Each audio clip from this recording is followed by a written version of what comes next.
Okay, one of the things we want to highlight here this week is just how God provides. Many times, Maddie, there are young people that hear about missions trips. They want to go on a missions trip, but then they hear the cost that's involved and they say, I don't have money, and they end up not going because of the funding.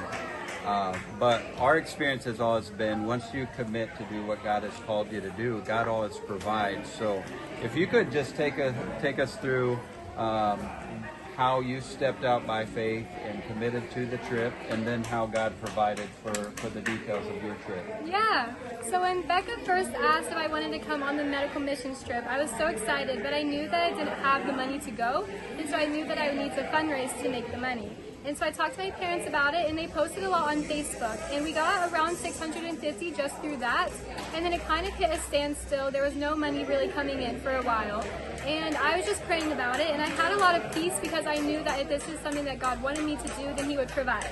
And so we prayed about it for a long time, and then my pastor texted me one night while I was at school, and he asked if he could call me. And so he called me, and he said that they had a deacons meeting that night at church, and they talked about my medical missions trip that I was wanting to go on, and they felt that the Lord was guiding them to donate $2,000 towards my trip. So since we already had $650 raised, we were over the limit that we needed to be, so we were able to give that extra money to Parakaleo to help them buy whatever medical supplies they need, any medicine, just anything that could help.